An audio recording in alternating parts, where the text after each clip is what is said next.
Good morning, everybody. Welcome back for the penultimate episode of the Jack Kirby Fourth World Book Club on 22 panels. Uh, After next month, we're gonna have to choose something else to meet and talk about on a monthly basis because I don't want to let you guys go. And I know that you're in the pulp water too, but like I like the every other week thing. So unless you're abandoning me, we're going to figure out another comic. I'm informing you. I'm not in the mood to ask. I'm just telling you. I Benevolent dictator type thing. well, that's fine. I mean, like, we could uh I've Just actually not been log reread in.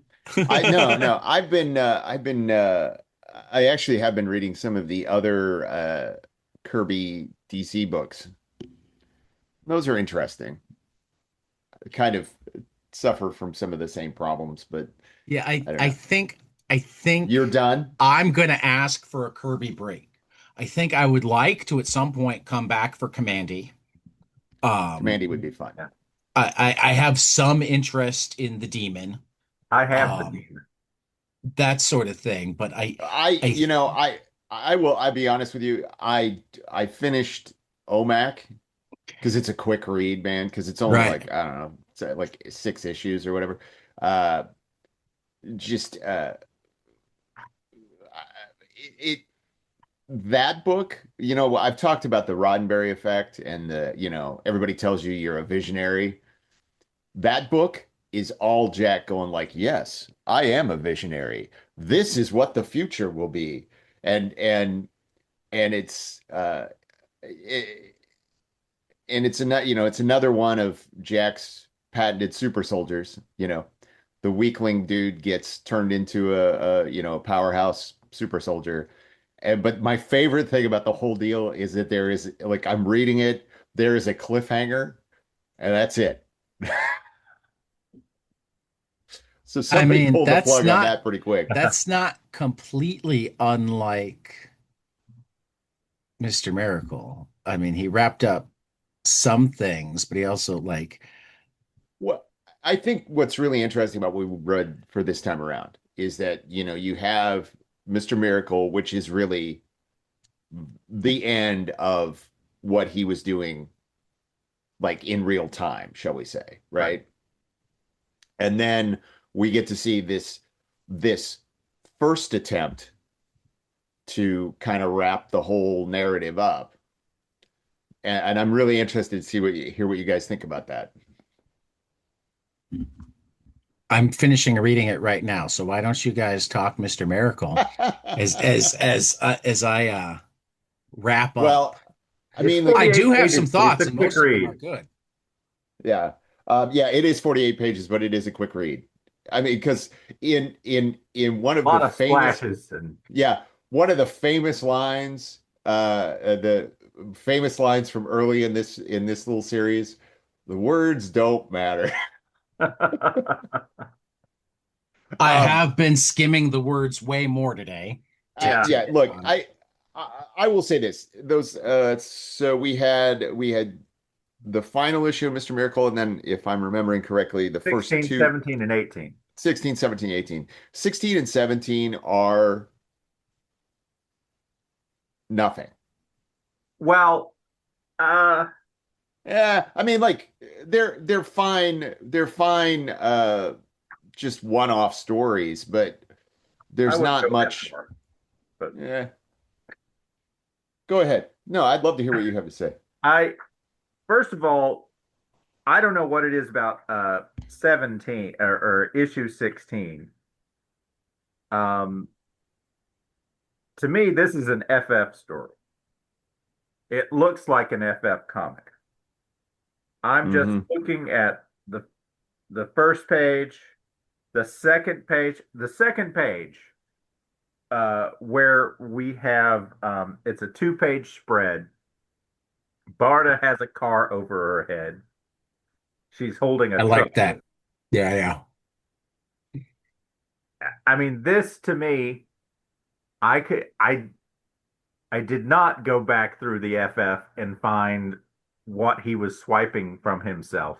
But Right. this could be an FF page she's the thing, you Yes. know, and I think it would be more so if it were a lesser artist, I would say that he went back and swiped his own stuff. Sure. But I think for Jack at this point, that would be more work than just churning this out. Yeah. Now, I mean, Um, like, Go ahead. I just like I don't want to dismiss these books because it's Jack Kirby. There's always something interesting. I'm just saying, like, yeah, you're 100% right. This feels like a an FF concept that has been uh regurgitated or Right. whatever. Well, Uh, it also, with Shiloh, I feel like he's trying to give DC what he thinks they want. yes. And it's to the complete detriment of everything that the comic had going for it, Yeah. right? We introduce it's the worst trope in the world. It's cousin Oliver, right? Hmm.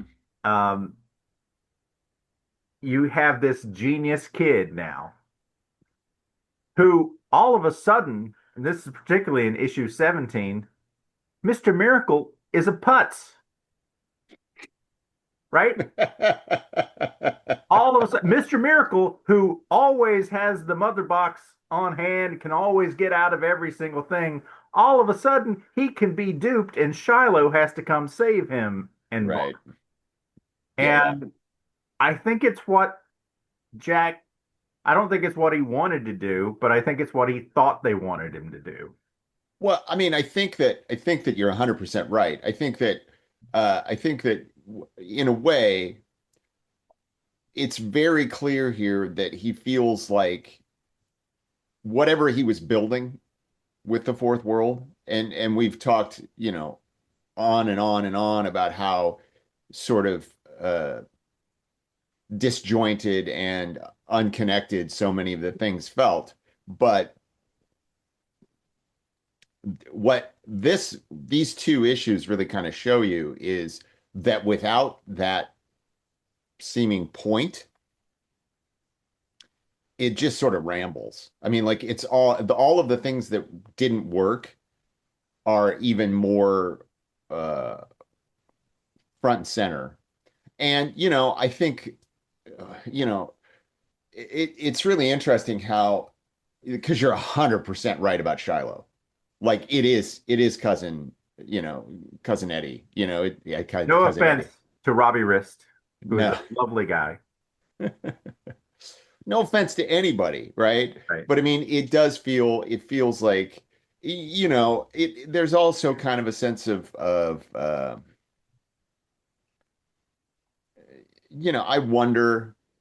I do wonder, because like I've brought this up on a couple of occasions, is, these are all post Hard Traveling Heroes and the Adams O'Neill Green Lantern Green Arrow. And like, did somebody at editorial go like, hey, do something that's feels like it's saying something about society or whatever. And this was, okay, then I'm going to give them a black sidekick, and that was his solution to that or something. And Right. it feels completely disassociated. I get again like this idea like they're training Shiloh, but we never really see them training. He seems to just like between two issues have developed all of these skills and powers.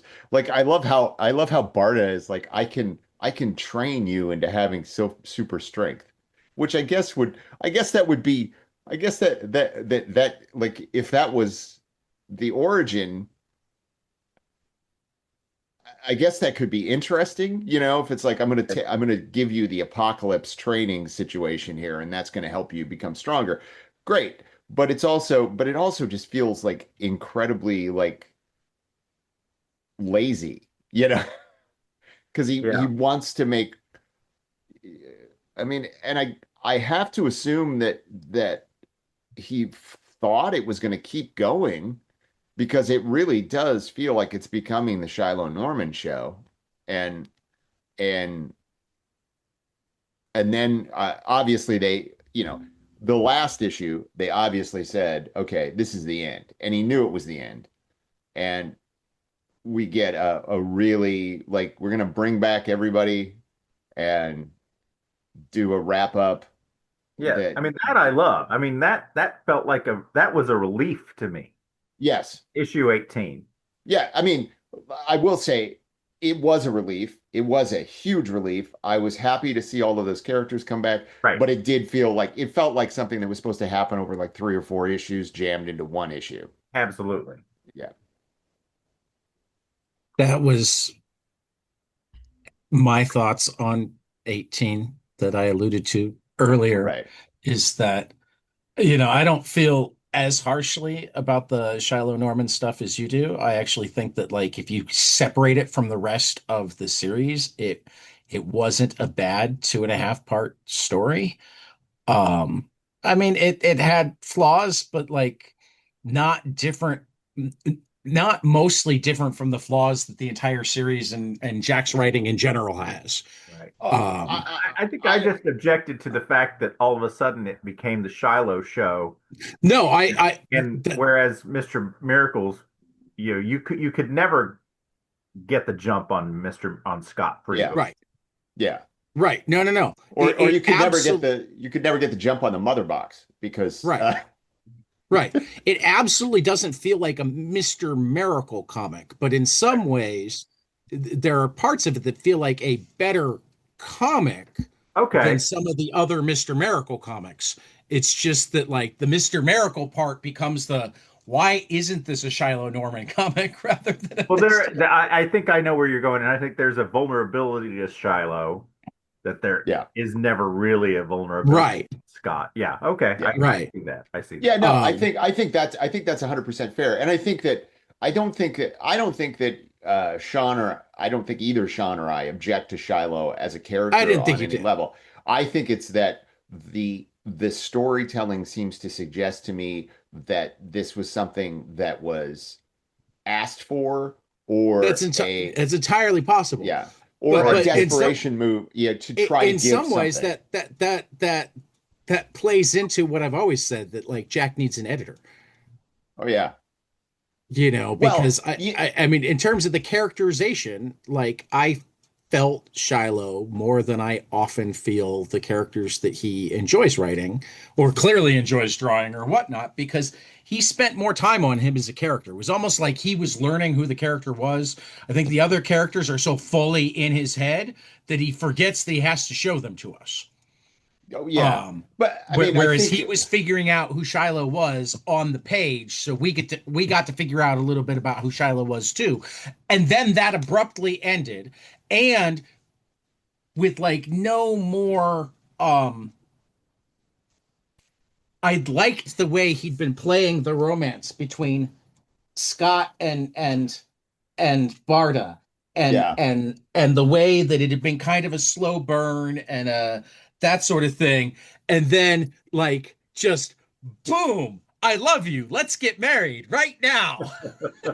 Well, I mean, like, look, to me, to that point, I mean, like, okay, so a couple of thoughts that I have is that I feel like every time Jack gets in a corner, he drops back to shit that's worked for him before, Right. and and you know, Shiloh, there's a lot of like Bucky or Yep. Sandy, Yep. or whatever. It's like, oh, okay, the sales are flagging. We'll just throw a sidekick in there. And it's not like, I understand it, but again, it kind of goes back to that where I've talked about it kind of feels like golden age thinking. It's that there is sort of a man out of time element to these Mhm. Kirby stories Oh where yeah. he is operating in a way that the rest of the industry is kind of moving past, sometimes to their detriment, but not, like I take a lot of joy in the golden age storytelling. And look, I've said a lot of critical things about Jack and these books and everything. I really enjoy reading these books. Hmm. It's just that the frustrations come back in, especially after you've read them like 3 or 4 times. You're just like, yeah, what do you, I mean, but here's the thing. Here's the thing about the Scott to the Scott and Barta point. Maybe I am a dirty-minded old man, but I thought Scott and Barta were knocking boots like all the way through this series. Oh yeah. Yeah. No, Right. I don't disagree. But like but he hadn't played The love the card. love angle Yeah, yeah. rather than um and something just occurred to me. Have either of you either read or seen the Netflix documentary on there was a Salinger documentary and book that came out Yeah, yeah. a I while watched ago. it a long time ago, so yeah, I Yeah, don't. J.D. Salinger? yeah. Yeah. One of the things that it it made me one of the biggest way that it made me look at Salinger's works differently. Um, All hundreds of them. yeah. Well, I've read all Oh yeah, yeah, yeah. the uncollected stuff too. So Yeah, like yeah. I'm for being me, I'm it's being more funny. than some people. Yeah, yeah. Um, but I think this plays to Jack too. He idealized the innocence of the time before. Oh, I'm sure he did. I mean, it made me completely. I mean, Catcher in the Rye for a long time was my least favorite Salinger work, and it's still not my favorite Salinger work. But after discovering that like it was in his pocket as he was landing at Normandy, the first three chapters, after discovering that he was among the first people in and last people out of Europe, that he was at the Battle of the Bulge, that he was at the Marne, he was at you name it, right? Um, it's suddenly like, oh, that puts Holden Caulfield in a very different light because Holden Caulfield is desperately so I think there's an element of that with Jack and latching on to those golden age stories because one of the Oh biggest yeah. differences between those golden age stories and the hard traveling heroes is even if the Chad. heroes are Oh people. no. I think you glitched Yeah, there. you did. Did I I didn't hear glitch? what you said. Yeah. I said, like with the hard traveling heroes, like one big part of it is that we're dealing with real world stuff right now, but I think the bigger part of it is like we're dealing with Ollie and Hal. Hal. Hal actually being human beings. Sure. A The hundred biggest percent. difference between Golden Age and Silver Age and particularly Marvel Age is like the original Superman like dealt with crooked politicians. But but Captain super. America punched Hitler, so it's not like they didn't deal with real world issues in Oh, real time. But what they never did was be human. right. You never. So Siegel and Schuster never wrote about like Clark Kent trying to decide who's the real person, or Right. whatever. Yeah. I mean, I've never really thought of it in this way before, but it feels like the golden age, yes, they dealt with these real world issues. The silver age kind of became more sci-fi Right. tracked, and And then I mean, still like didn't. and really. then the bronze age kind of came back to Right. Yeah, But I also, think I think started to add humanity to the right. heroes. right. Yeah. I mean, I Never think really that thought of it that way. when we talk like that humanizing thing, like I think that Silver Age definitely started that, and I mean, I think that Jack was at ground zero of that. But I mean, I really do think that if you objectively look at these books, you do start to see what Stan brought to those Marvel books, Hmm. and and it ain't nothing. And No, it's not. but And I but don't I think do I've, think I don't think I know that I'm the one of the biggest Stan critics out there, and I want to make it clear that I don't think it's nothing. I am annoyed at the fact that Stan writes really cheesy, bad dialogue and too much of it. but that is humanity. No, I'm Other kidding. than that, how But did you like the play, Mrs. Lincoln? yeah, yeah.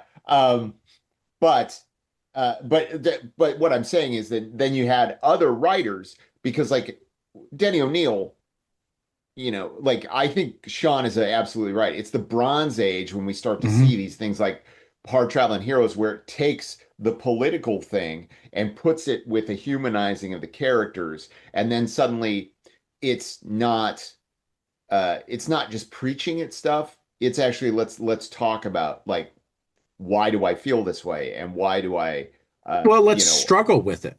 I yeah mean, because like and it's the first it place where it's not just good and bad. well, and the other thing is when you talk about hard traveling heroes as opposed to say the politics of the golden age, the politics of the golden age is Superman sees a slumlord, takes him up to the top of the building and drops him off of it, right? Like that's a story that's in Action One, and that's a really simplistic way of looking at it. Ollie and Hal roll into a town and some guy starts asking him why, you've saved all these people on other planets. It's basically interrogating that idea of making these political questions very simple, right? And and like let me be clear, I'm not saying that it's like a deep and nuanced take on things like racism and stuff, but I mean it is trying to grapple with more uh the complexities of it rather than saying like, and this goes back to what you just said, that this grand perfect person, usually a man, is going to fly in and fix everything by punching Hitting Hitler in something, the jaw. Yeah. right? And that's the thing. I think that's where Jack struggles in this period because I mean, and it really like it is really interesting how it's this period, it's the 70s when Jack struggles, right? He struggles at DC, he struggles when he goes back to Marvel, and then once we hit the 80s, and again, and it does have to do with the direct market opening up and things like that. Suddenly there's more reverence for him again, you know. But I mean, during the 70s, there was a real, like, it was Just a struggle. Yeah. I just mean, like, just playing armchair psychologist again, and you're the history guy. Did any of his sons get sent to Vietnam? I don't think so. I think they were Okay. both, I think uh, yeah, no, I don't think any of them did. Okay. Yeah, I I think think, I'm just thinking of like I, because just because of how my brain works, how much maintaining my own psychology matters to me so much, etc. I have trouble looking at comics and not thinking of the personal motivations behind oh, them. sure. And there's a lot of the good versus evil. There's a lot of the horror of war, but there's also a lot of I can't let it out. And I was wondering, particularly as you brought up that the 70s seemed to be a particularly tough era for Jack. I wondered if like the fact I wondered how close the fact that we were in another war, only one that didn't make sense, made I it mean, hard that's, for him, I think, famously, Stan and Jack struggled with what to do with Captain America right? during Vietnam. And I mean, I think that the pervasiveness of Vietnam and Watergate and all of that stuff, I think that for us, it's really hard. Like that, the early to mid 70s probably felt exactly like we feel right now to the people living in it, right? Right. Like when we talk about things like politics, I always think it's all cycles, man. It's all No, yeah, cycles. absolutely. And the thing is that I think that, uh, but I But they're not personally, entirely natural cycles. That's one of the reasons that I look at them. You know, I that don't I that don't they last longer or shorter a lot based on. well, of course. But yeah, no, I think the reaction to things is it's a natural thing. You Mhm. have something that pushes too far this way, and then something pushes too far this way, and then you hope that we can maintain an equilibrium. But No, I I'm I just d- I don't necessarily I think if I'm going to play armchair psychologist, I don't necessarily think that I think that Jack was aware, I think everybody in the country was aware of that stuff. But I also think that he was this is my think. This is my thinking. I think that what Jack did worked for him for so long, right? We're talking from the 30s all the way through the 60s, right? And it was popular, it was successful, it sold. Every time you hear read an interview with Jack, it's just like, I hope it gets sales, right? Like that was his obsession, right? right. And it was about you know, caring for his family. And the thing is like Absolutely. he was very good at it because like no matter what, like, you know, Jack Kirby is not Bill Finger. Jack Kirby was never destitute. Jack Kirby had a nice house with a pool in Southern California. All of his kids went to college, which I think answers your question about Vietnam. I think they all went to Right. college. Okay. So, uh, and, but I think it was just that there was a different time. You had all these kids that were now coming into the business who had cut their teeth on Stan and Jack, right? And now they wanted to make it, they wanted to, you know, doing some research right now about the late 70s into the 80s at Marvel, right? And like there's this rise of the idea of the writer editor who is writing their stories and editing the books and how chaotic that made the company, you know? And they also couldn't keep an editor in chief in place for, like famously, Jerry Conway was like editor in chief for like 3 months. And then he was like, fuck this, you know? I mean, like, and, but I also, but, it is this time when Jack keeps, Jack keeps trying to do the same stuff. And he, like, that doesn't take anything away from Jack. The artwork is always brilliant, but the storylines always kind of fall into the same sort of thing, right? And not the plotting and everything, and like I said, Shiloh Jones, hey, it's the book's flagging, give him a sidekick, you know, and it's sort of a playbook that at this point, I think that the industry as a whole was sort of like, especially on the creative end, was like we can do all sorts of other stuff. We can do Howard the Duck, you know, Right. um, The duck. and and and that book is like when you just look at it, when you look at it as a concept, it's insane, Oh yeah. right? And and there's stuff and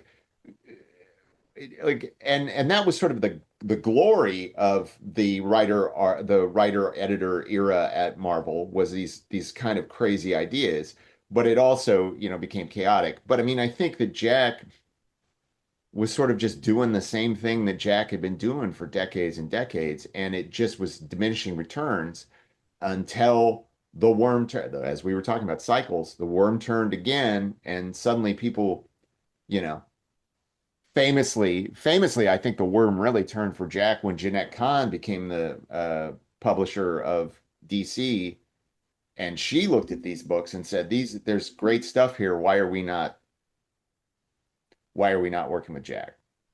Right. And then, that's when they did the Superpowers toy line that used all of Jack's designs, and then, and he got a bunch of money, and that's sort of the bottom line, because like Jack's attitude always seemed to be, I am a commercial artist. I work under contract, I do the work, and I turn it in. Yeah. That was a long digression. Uh, but like there I think there is something about these last three issues of Mr. Miracle that I think Sean said it earlier, Jack feels kind of checked out.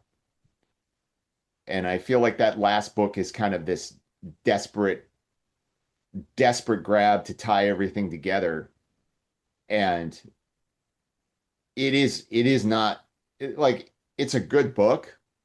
Like I enjoyed seeing all those characters, but it is not a satisfying wrap up to this whole fourth world apocalypse.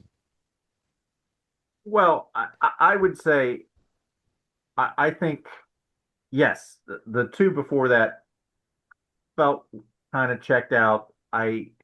Although there are some really striking images in it, Oh, um, and we haven't even delved into the coincidence of the tricky trio looking just exactly like but because it's such a common uh yeah, you know but yeah, you've got a huge large woman, Della the dinosaur, yeah, and Mad Merkin, and Little Bullets. yep. I mean, look, To, I to would the say extent that when they first appeared, I was like, wait, did they go into costume and I didn't did are they in disguise now? right, And then no, it's just three people who mysteriously look just like Barta, Scott, and Ma Shyla. right. Um, I but mean, yeah, I I mean, I I I'm will particularly struck. Oh, no, go ahead, finish. oh, Say what you're saying. where when Barta is blasting uh Della with the files from the file cabinet, the, that's it's a great shot. It's to the top corner of Yeah, 19, and that is that is a that is a pure Kirby panel, right. you know. Yeah, that's what I was saying. It's like that is all Kirby, even though there's no real crackle, but there's lines of force.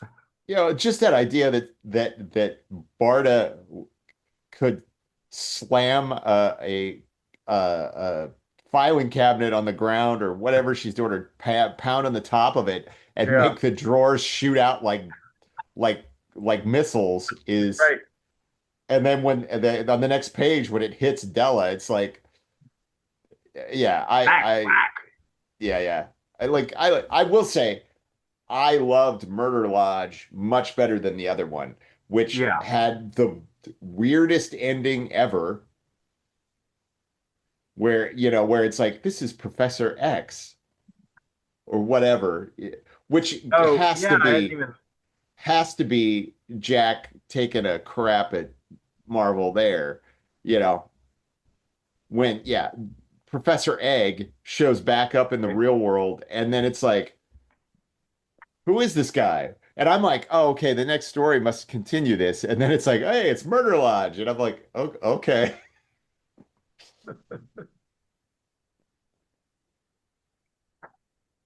But like I mean, to be clear, these stories do have joys in them, Right. lots of them. But it's just sort of like, yeah. But I But do anyway, I do agree with Sean. Like Scott Free kind of becomes a simp. He's just sort of like, oh, I don't know what's going on. But anyway, but it, 18 to me was a joy. And it's kind of like, hey, here are my old friends. right. And I feel like this was maybe it's not as satisfying. I mean, it wraps up very quickly, but I think probably for Jack, he probably it seems like he loved bringing these people back. Yeah. It feels like a reunion, and it feels like it's Shakespeare. We end on a wedding. Yeah. Uh, Well, and the thing, I mean, my only thing about it is that it sort of, by making Scott and Barta's wedding, which I'm sure was always part of something that he was thinking about, right? it sort of like takes this whole grand battle, like, Orion just sort of stands around, Right. and and that's it. But that's the nature of the beast. That's the nature of the fact that he finds out that the book's ending and he has to wrap it up in one issue. And what do you do?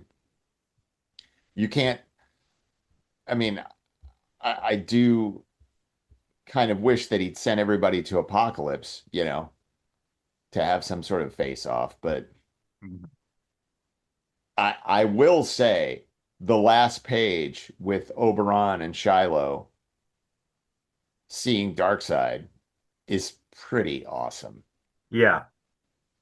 I mean, and that I think that really is a really interesting statement about the complexity of Darkseid that a lot of people don't get, that that there's like the dude's got eyes that could stop a clock, but not a wedding. Like, and I'm like, wow. Like there's something deeply sad about what's happening here, Right. But Yeah. life is at best bittersweet. Yes. And But I then, mean, you know, dark side laughing, which is that's just a great ending. yeah. Well, and the thing is I kind of wonder if Jack isn't projecting himself into Darkseid in this moment, like, Yeah. I mean, I think you know, to end it saying life is at best bittersweet. sweet. I mean, Yeah. that's got to be Jack's statement on the whole fourth world. Yeah. I mean, and then Jeanette Kahn rolls in and says we should reprint these and we should get Jack to do more. And that we go into that story, which I don't, I mean, my first comment is it's the best storytelling art I've seen from Jack in this entire time that we've read. yeah. Well, I think that he's finally, I think that Jack is fine. I think Jack is seeing people like Frank Miller, is seeing people like Neil Adams, is seeing people, like, Well, yeah, I but won't say, also I think he's got more time because some of this stuff is clearly from Jack in some of those backup like reminiscent of some of the stuff that we saw in like the newspaper sure, or Newsboy Legion backup stories in some of these. Like, right. so it's not like Jack hasn't done storytelling art of this level before. Well, Uh I mean, yeah, but I'm also saying like his layouts are not. I think that there is a freedom in the layouts no, I Yes. know, but that we I was haven't. talking about the layouts. Oh, sure, Some of the early Newsboy Legion had sure, more creative and more free layouts. I think he takes it to another level on this book. right. But what he really doesn't do is the strict 4 and 6 panel No, grids that he does through almost everything we've read so far. right. I mean, I will Uh, say This there is were 10 times during years this. later. How much time Uh, elapsed? I 1984 is when it came out, so 12 right. years later, so probably wasn't started for at least 10 years. And or he'd been working on it the whole time, who knows? I mean, I would I would hazard to guess that he had not been working on it because uh the I mean certainly he's probably drawing these characters. He was certainly doing convention sketches and stuff like that. But I mean like I think that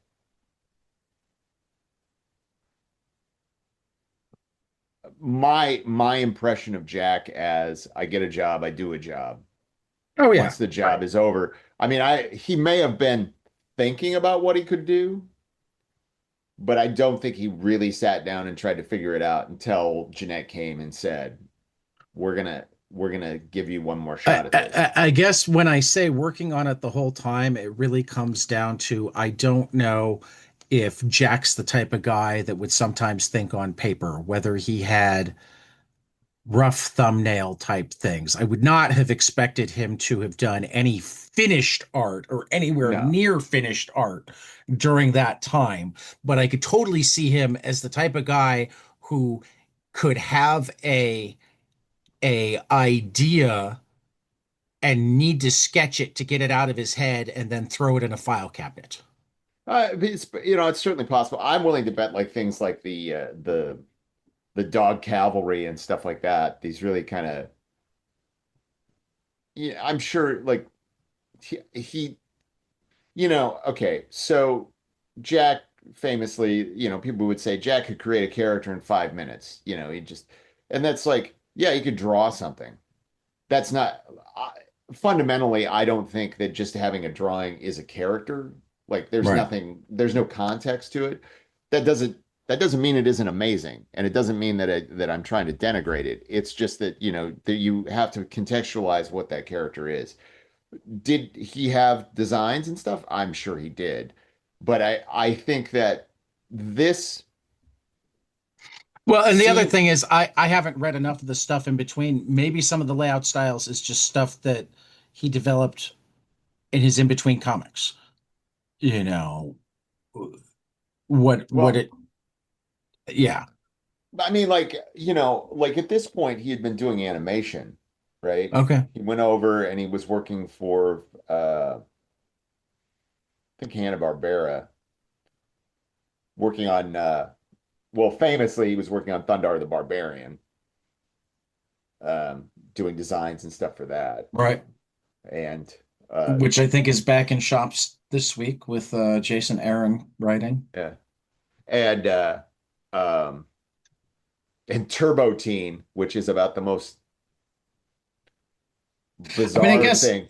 more than anything, this book shows, I don't think the same breakneck speed of writing, or not Oh, writing, no, drawing. I 100%. feel, I feel like he was able, this feels like a book that was more a page or two a day, not 6 pages a day. Yeah, 100%. Yeah, no, no, no. And I think that that's a factor of they're probably paying him more because And or he's it made was more in, in between and he doesn't feel like right. he's got to, if the kids are done Well, with college, he might not have the same overhead. There are a million. and also, I mean, you have the Jeanette Kahn factor in that she had Mhm. come in and instituted things like royalties Mhm. and ownership percentage and things like that, and had specifically brought in Jack to work on that stuff so that they could give him some money. Like I think it's been fairly well documented that like the superpowers storyline was focused on Darkseid and the New Gods characters because DC in the persona of Jeanette Kahn had wanted to give Jack these opportunities to not only be creative but also to make money. So, Right. and that, but I I'm gonna be really curious to see how. Sean, have you read the Hunger Dogs? I have not. Okay, I I'm haven't gonna be either, but I'm real. more excited to read it than I I'm would gonna have been be a week. real interested to see what you guys think about Hunger Dogs, because I will tell you, I almost think that this story is my preferred ending. Okay. I think that it They does weren't separate. yeah, I mean, no, I, they I were don't know if in your version, like, because one of the things I read was the letter that he wrote at the end of this story when it was in New yeah, Gods number 6. right. Um, and it mentions Hunger Dogs. So like Yeah. I mean Yeah, like I he to is assumed he was him, they were leading two to Hunger. stories together. yeah, I think that it does carry on. There was quite, if I'm remembering correctly, there was quite a gap between this and when Hunger Dogs came out. And I think that's a number of factors. I think that Jack was just a lot older and moving a lot slower and also trying to take his time with it. But In terms of release, the gap A year, was like less than a 6 months, year. It was wow, November like okay, from 84 November to to March. March of 85. wow, I'm completely wrong then. But Yeah. Well, I mean, again, release and working on, I mean, if they commissioned this story when they started reprinting New Gods, yeah, um, and well, I depending think on what the release length was for the, I mean, there's lots of, doesn't have to be right on top of each other, but there was a relatively yeah.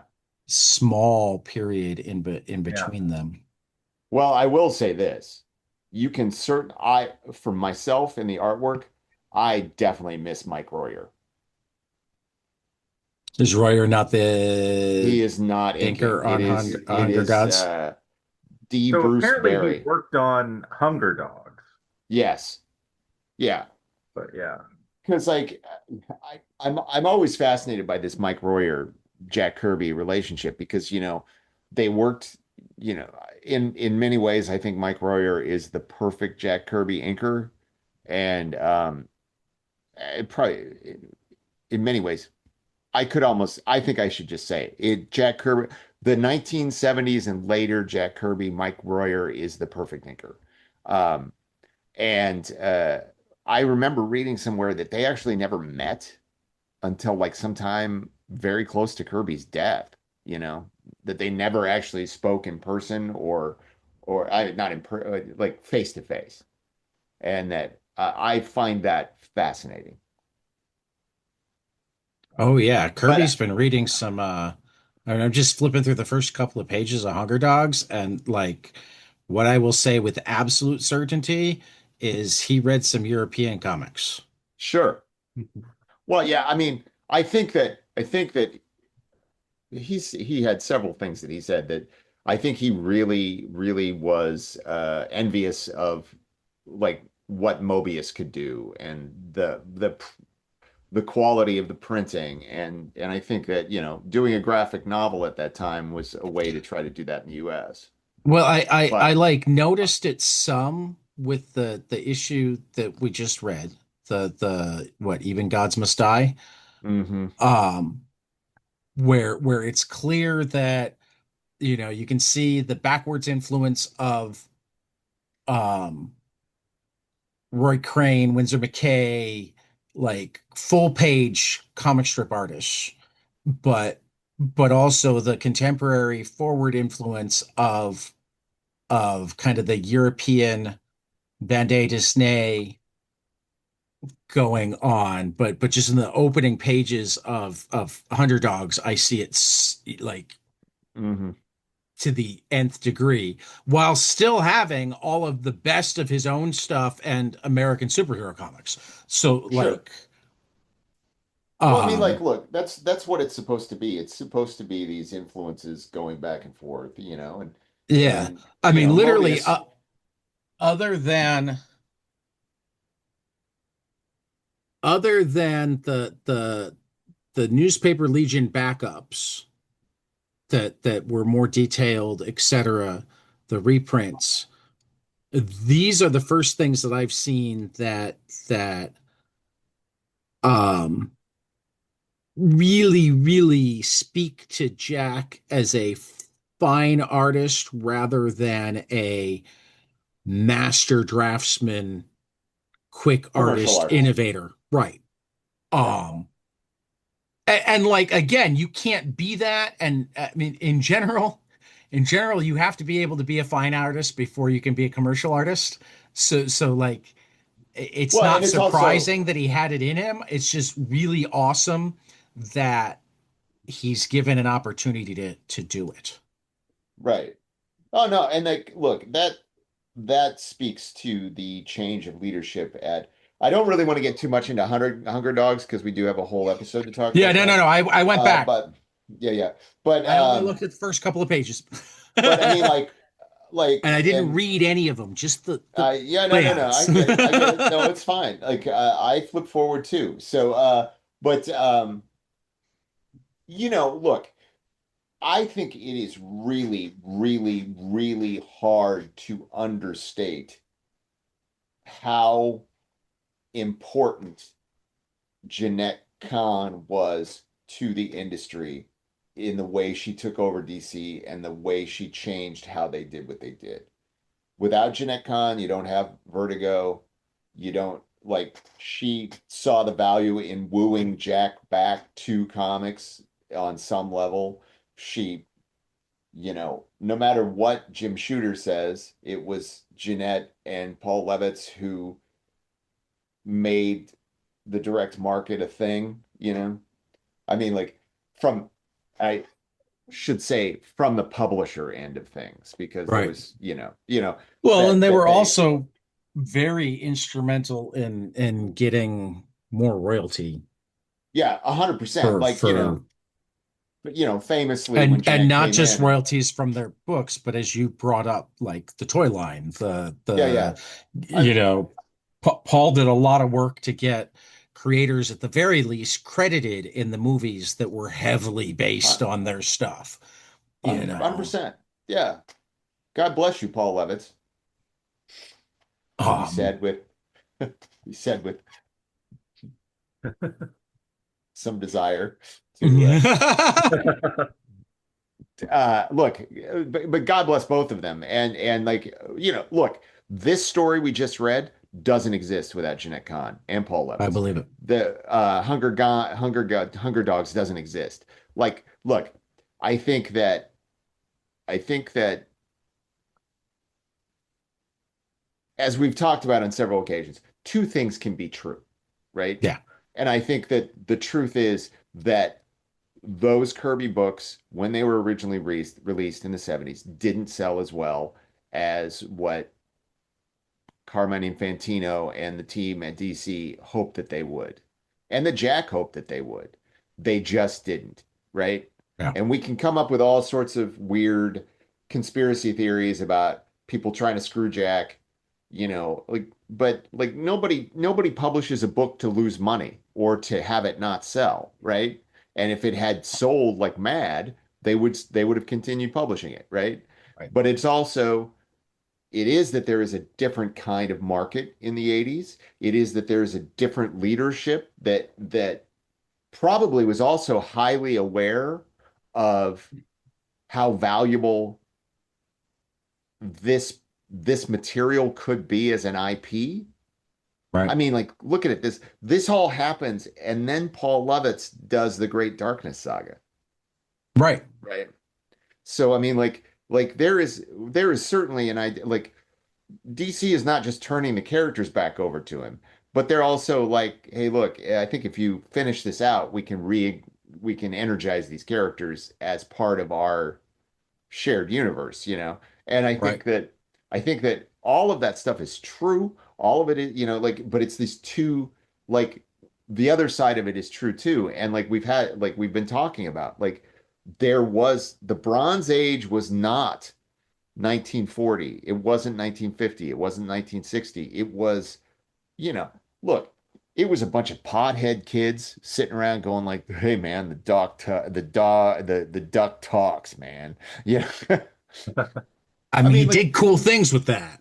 I no, I mean, and Let's I have the am talking duck not run for president. right. I am not denigrating that, but it's just Right. that was the world that we were in, and like a lot of people have talked about that. A lot of people, it's so funny because like it is funny because like when I do readings about like the late 70s and early 80s and some of the frustrations that specifically Jim Shooter talks about, it's funny how it kind of coincides with the late 90s, early 2000s, where they would talk about all the artists were so busy playing PlayStation that the deadlines kept getting blown and whereas Jim is sort of talking about like there's a lot of guys who were indulging themselves in various ways, and you know the book was supposed to be in on April 1st and we'd get it in May, the end of May, and it's like, and that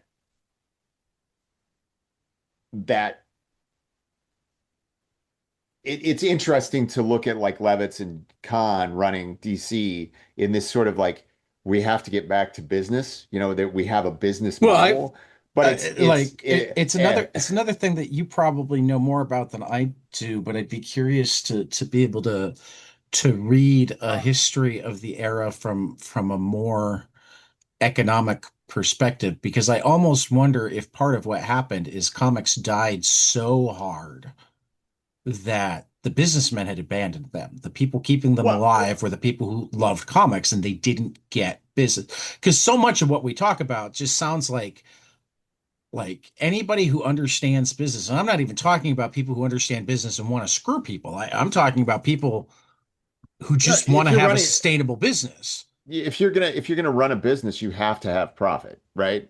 You Right. have to be able to make money because like But that's I also don't think, I mean, and like you hear lots of stories about how pre direct market they'd start getting, because comics were still returnable, but they stopped having them cut, send the covers back because it was too much. It was affidavit returns, and there were times where they'd have more books returned than they sold. yeah. But the newsstands were moved up, so they didn't know how to handle that. Blah blah blah, and like on one side, yeah, that's all good reasons for this, and on the other side, like real business people who also believed in comics as a product would have found ways to have a lot of those things.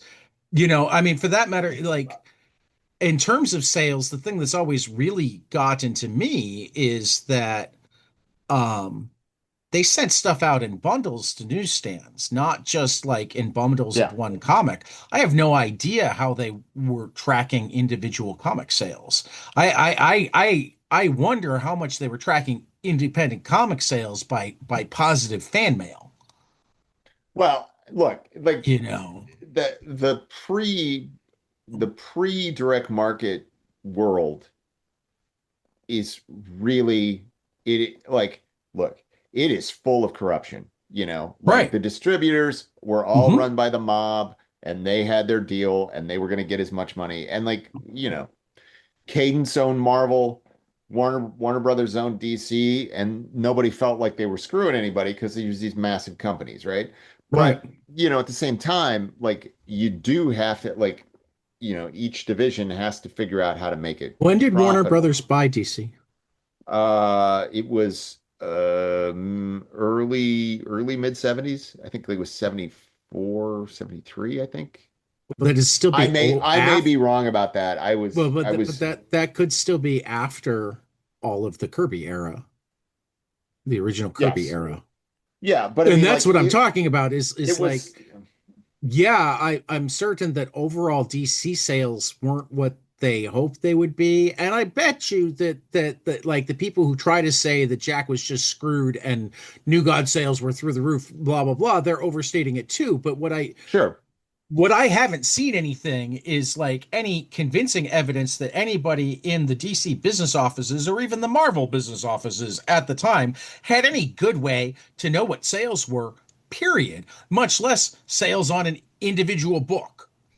I think that there was a lot of guesswork, but I mean it also was like it's sort of look, I fall back on that somebody there knew what was happening. Somebody had to. And maybe Yep. maybe it was about fan mail. I don't know. But I mean, it's sort of like when you have an institution like a business, an industry, right, that operates in a certain way for decades and decades, and it's been profitable, it's been non-profitable, it ebbs and flows. It's really hard to change the paradigm, right? Right. It's the same thing, like, and that the paradigm is developed not just through people saying, "Oh yeah, this is how we can screw people," but just that, I always go back, the return of original art. I always go back. It's like there's multiple things where they're talking to these people from the golden age, and they're like, did you ever get art back? And I said, no, I didn't want it, Right. you know? And the thing is like that the real paradigm shift, and I truly believe this, is organized fandom, right? Was Yeah. this idea But that there was an audience that wasn't just a greasy fingered kid that just walked up to a spinner rack at the newsstand and looked for the cover with the most colors on it, you know? but part of it is also, and Phil and I were talking about this on the regular episode a minute ago. Like, history doesn't happen in a vacuum, and we No, don't look like, so a lot of better bookkeeping comes from computers and the ability sure. to store more information, the ability to look at things differently. For that matter, better sales, they might not have been talking about sales on the streets at all. They might have been talking strictly of how easy it is to sell ads in this book. Yeah, How much of their or revenue was from ad sales versus, and the ad sales, how are well, and also just from knowing people who have been in business a long time, that there's a lot more that we have data and keep data on over the last 15 years that was just done by gut. And there's some people that go, oh, our guts were great. And there are other people that go, I don't know that my gut was that good, but it was a lot yeah, better than the other guys. yeah, sure. And at the time, that's all I needed to do. All I needed was for my gut to be better than the other guys. But my God, if you'd given me this data, Right. Yeah. No, no, no. I mean, like, I'm not trying. Look, I've always found these questions interesting. I don't have right. answers.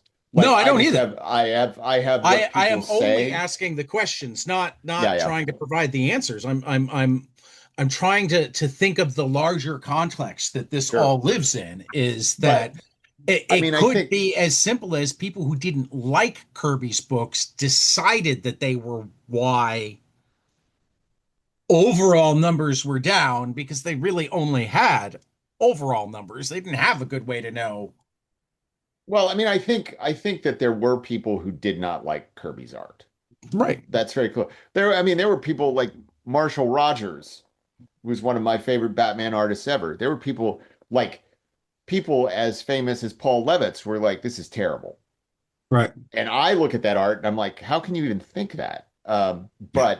Um, but the thing, but that's the shifting tides. So, like Hmm. that's the shifting tides. Like I think, Herb Trimpe.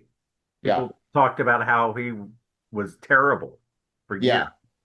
But I mean, Yeah. and I think He's the the water, quintessential folk artist, man. Well, yeah. no, I mean, I mean, but I mean, I think that the ground zero detonation as far as comic book artists and comic book art really is Neil Adams.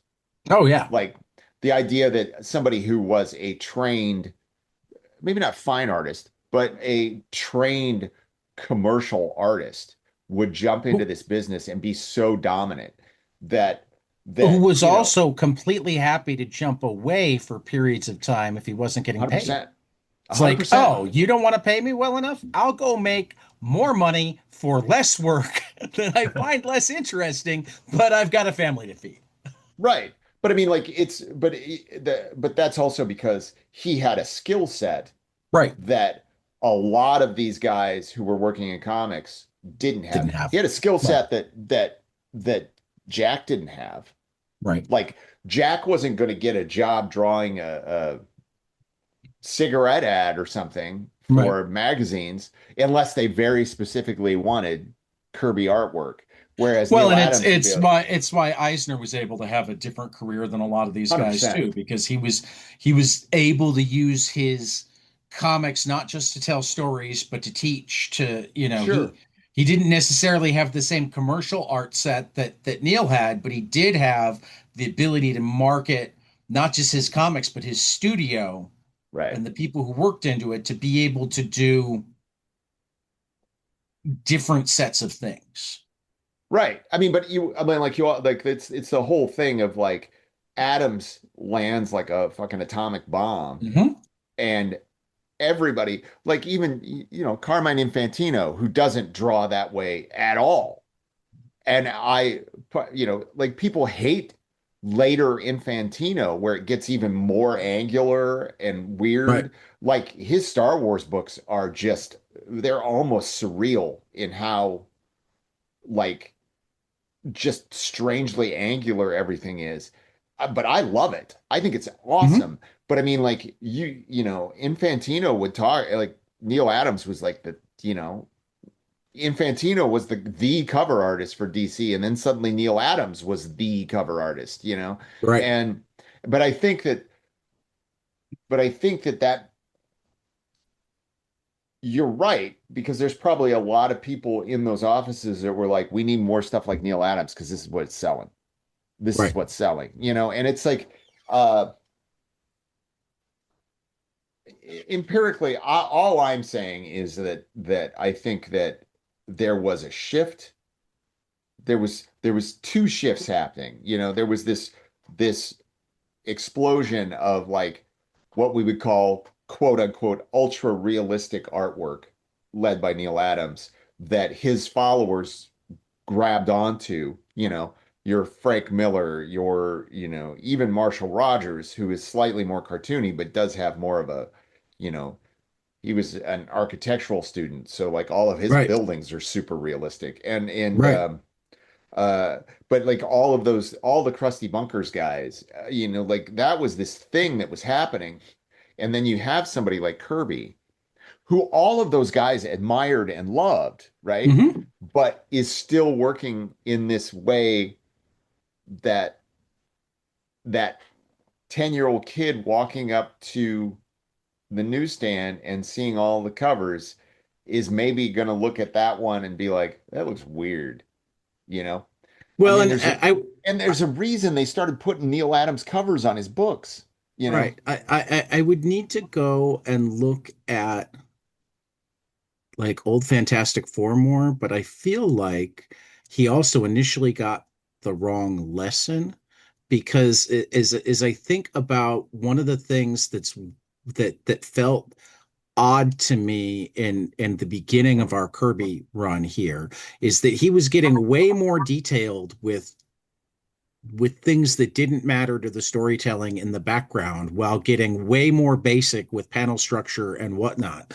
So, like, he was throwing time into detail. He was seeing that these guys who did more detail, in part because they were trained in that sort of thing and therefore could do it quickly. It wasn't Right.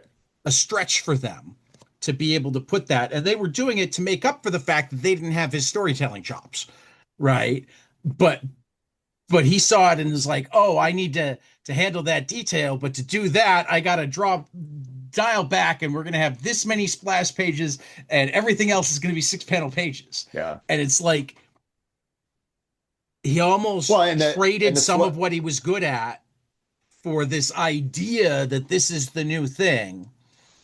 Um, yeah, that drawing a two-page spread technically probably was quicker than drawing 9 panels on a single page, right. you know, even with all that detail. And plus, you Well, but I know, was talking about the detail he put into the 6 panels oh, sure. more than the But then there two page also, spread. there's also the panels where, like, when we were talking about the 2 panels with the file cabinet, like, there's some there most of those are motion lines, especially the one where it Yeah. hits Mhm. the whatever, the dinosaur, um uh Dinosaur Della. Della, the dinosaur, yeah. That is almost all just motion lines and wham and like three boxes, and like half a body. Like, and that's, I like all of that, like that's not, that's Jack, and I love it, and I think it's awesome. But all I'm saying, I think that this conversation maybe is just getting kind of out of control here. But I mean, like, I just think that it's Us? Never. I think to Just try to maybe bring it is back. that a play on Devil Dinosaur? Oh, it's uh I always thought the Devil Dinosaur was something that came out of his 2001 adaptation. Moon Boy with the little ape things. Yeah, I mean, like When I Machine Man came out. yes. Um, I'm not saying directly out of it, but like For sure. visually inspired. But Yeah. I don't know. I just think it's really interesting to look. I think that when he comes back for Even Gods Must Die in the 80s to wrap this thing up as best he can, like there is we're getting it's sort of like the Infantino thing.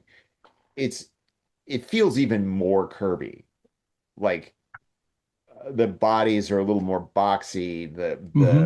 the the technology in the background is always hyper dense, you know. Right. There's that page, Kirby Machine. yeah, like what's that page? Where is it? Like the page 18 of Even Gods Must Die. Like it's just a full page of Kirby tech, and it's awesome. Yeah. Yeah. But I will I mean, say and I that, think also as a I storytelling mean, element, we're talking it, about a society that's being overwhelmed by its technology, right? That's what right. we're Right. talking about. In Even Gods Must Die, it was page 13, which has its share of tech too. But like the two circular panels, the Hmm. that was when, well, actually, two circular panels, and if you're paying enough attention, a really odd shaped panel on the right. Yeah, I Um, actually, when I was reading this, I clocked that panel because it also seems like it should like I was like, oh, this must be a double page. Like there must be another page of this, and because there's not, Right. and that it works for me. This is Which, the page that I went, oh, this is a whole different ballgame. sure, storytelling wise to I me, hit this confused page and, me. and went, this is the best Kirby page I have seen to date. And I didn't have to turn many more pages before I went, oh, except for this one. Oh, except for this one.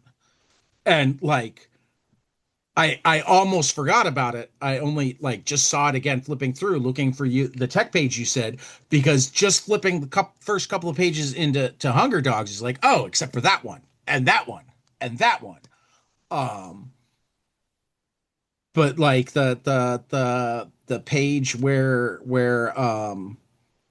da, da, da, da, da, I should remember his name because isn't it from the Inquisition?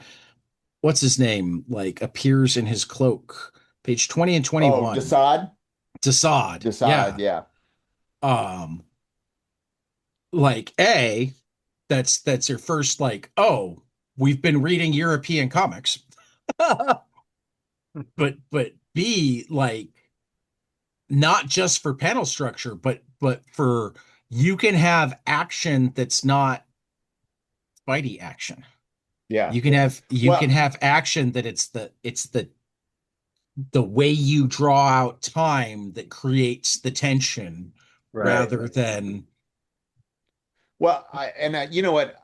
I will also say this, and this can be about the words, Tad. So I mean, uh,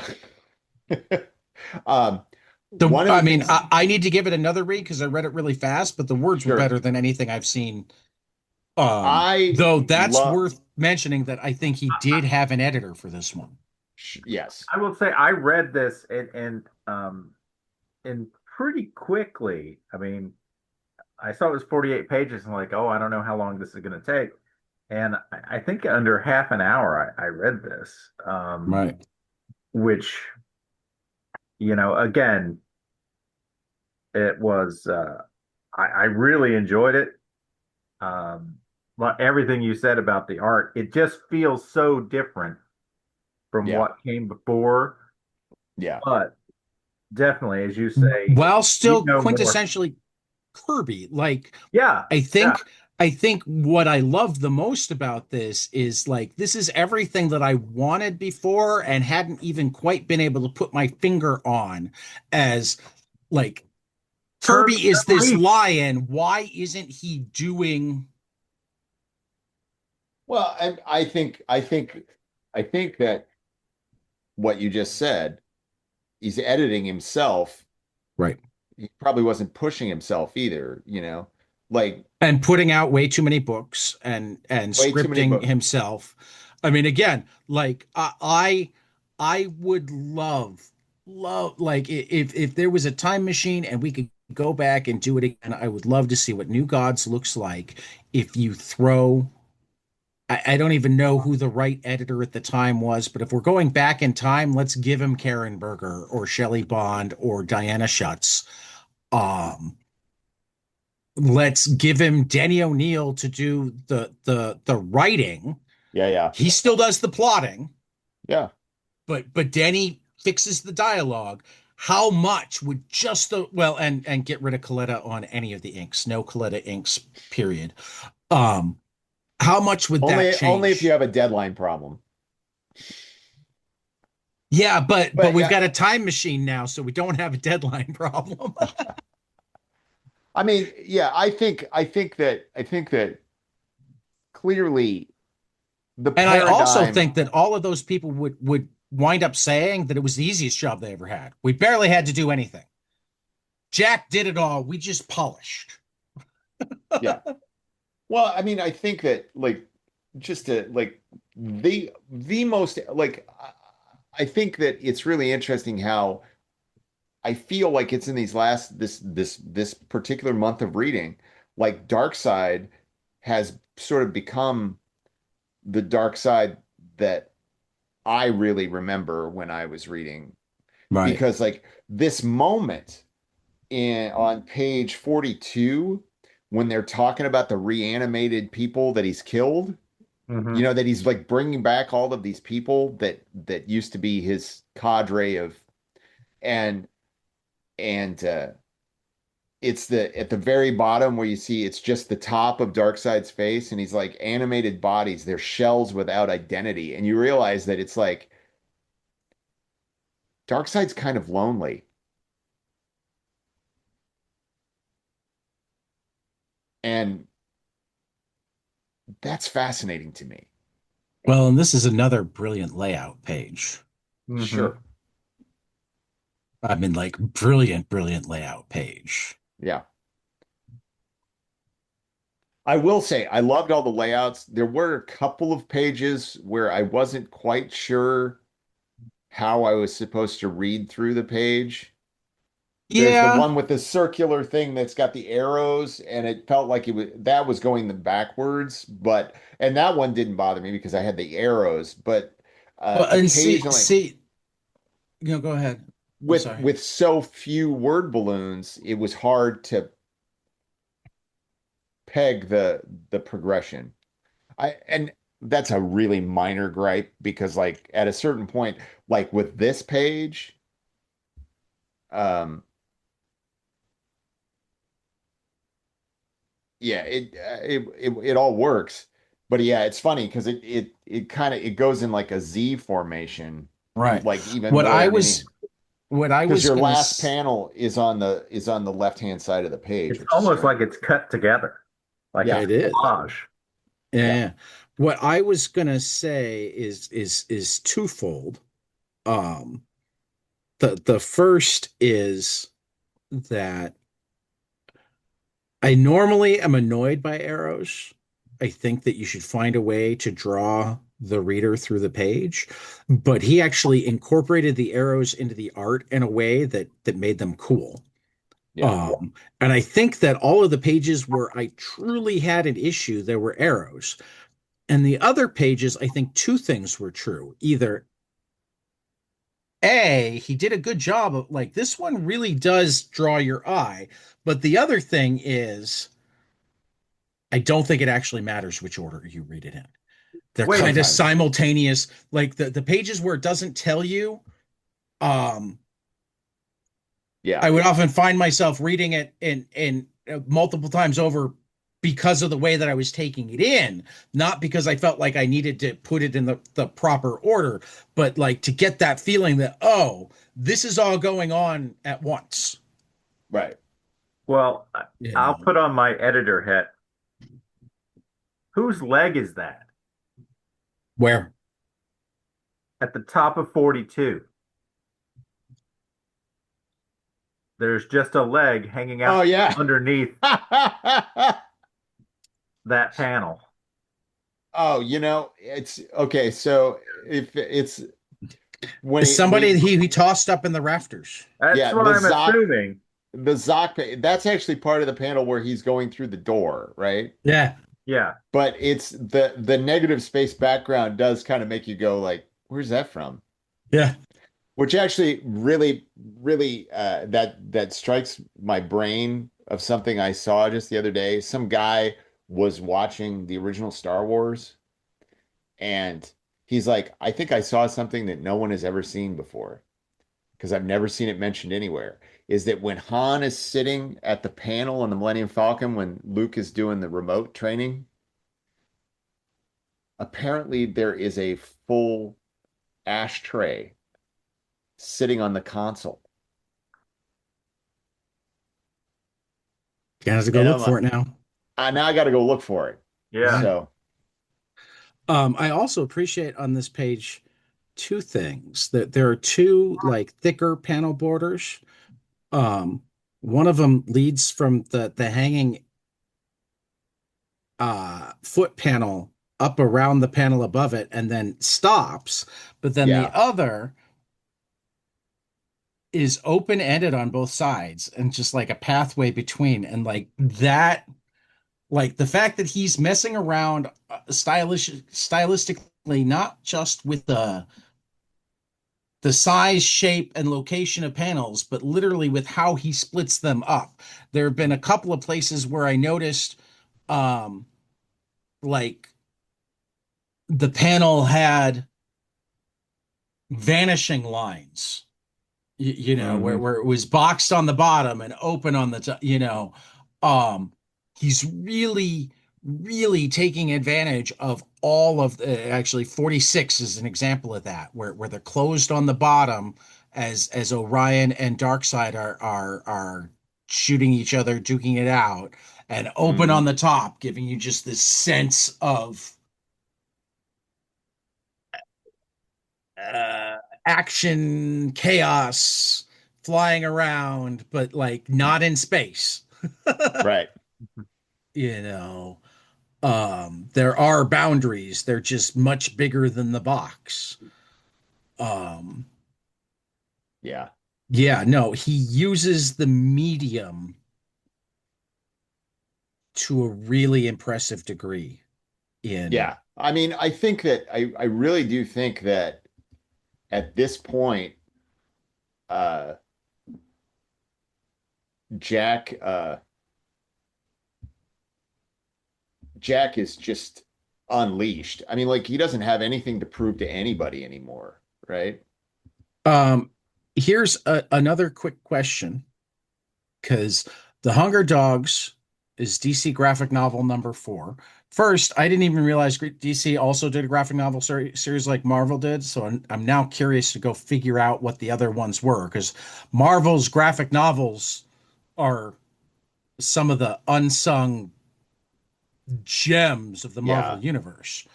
There was Um, a actually there was a recent issue of there was a recent back issue magazine that actually went that explored the graphic novel lines of both DC and Marvel. okay. It's a really good read. But then the other thing at the bottom, because I originally read this in the back of issue 6 of New Gods, the reprints, where it had Yeah. the 3-page essay from Kirby talking about what was coming next. But the only place on DC Universe that um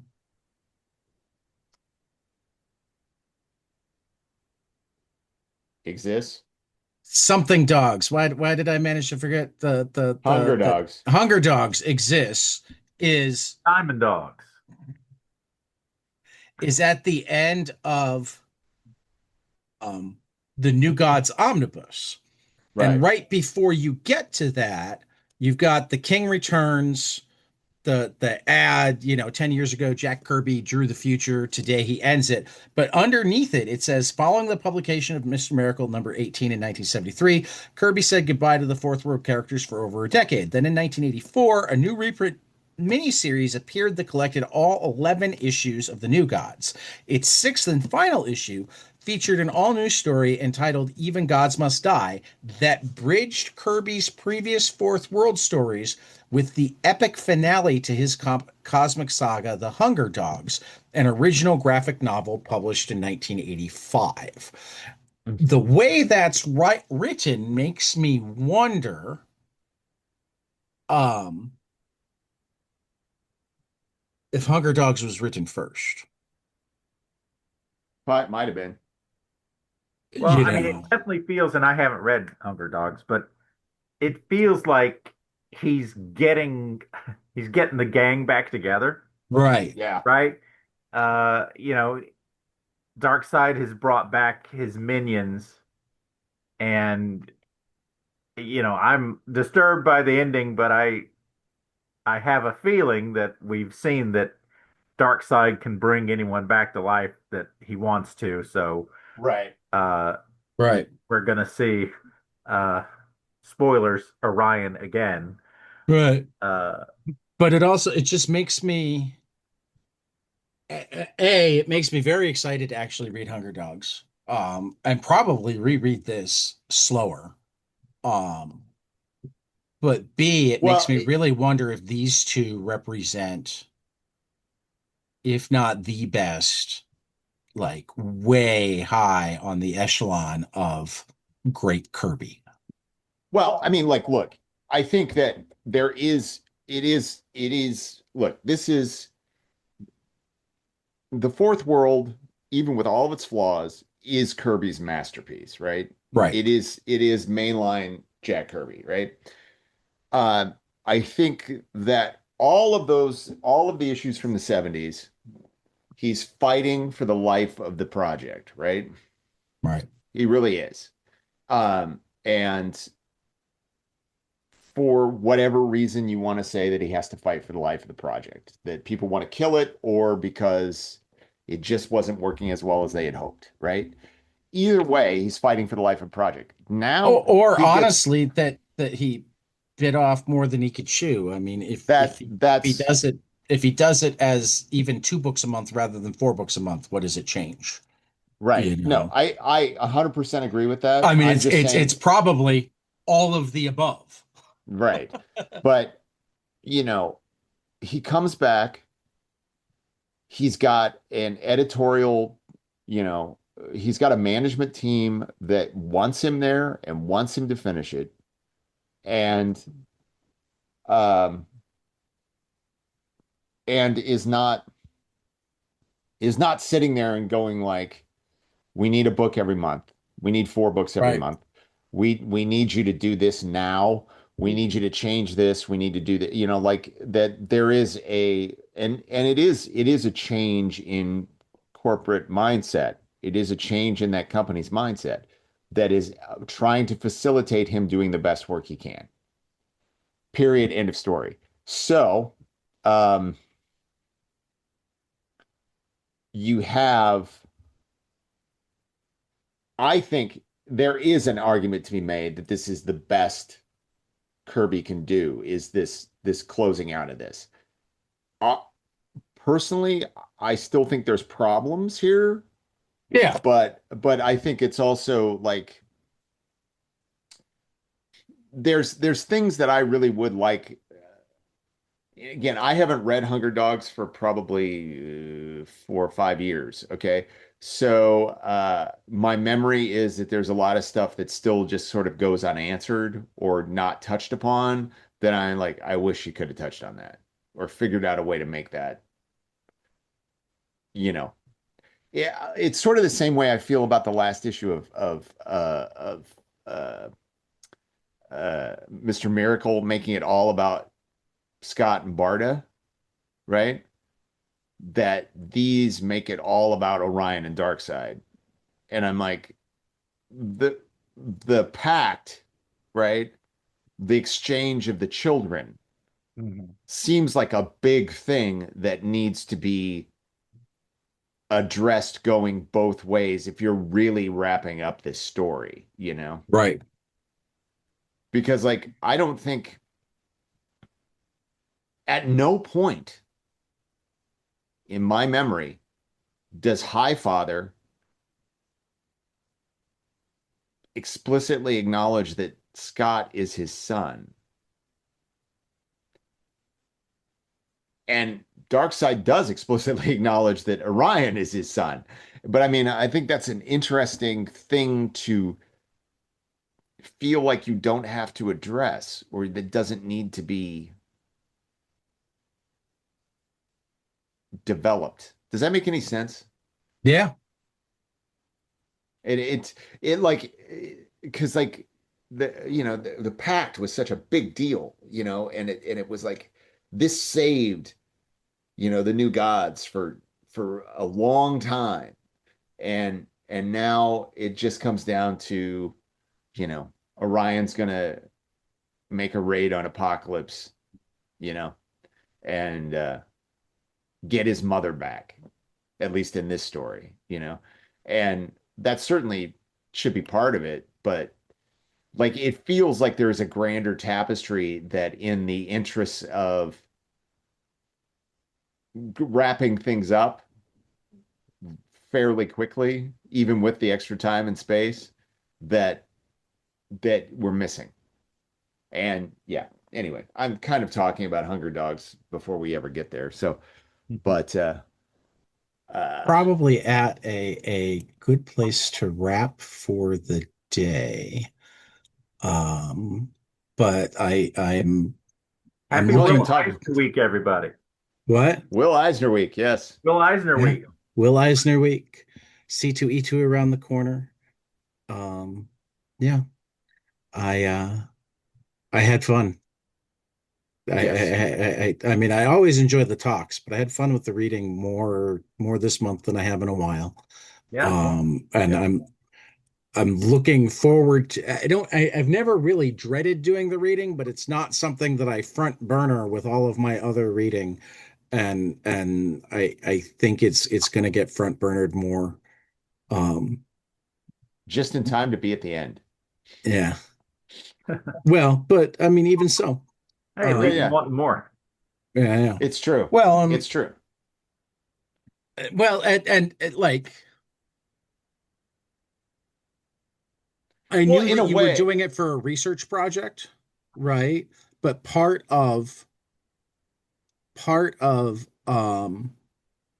my thing has been like I know how much these books mean to Mark. Um and and and therefore like I on top of everything else I've been trying to go okay, like I see some of the basic stuff, but like what makes these books something that he had been interested in doing this even before we really started talking about seriously doing it. Um, it was something that you were looking at doing on your own rather than on the yeah. air. Um, Well, and I and the do way it's think, wrapping it up makes it make more sense to me. It's like, yeah. oh, you actually get to see some of the potential that we've longed for. Yeah. Well, and Um, I mean, I think this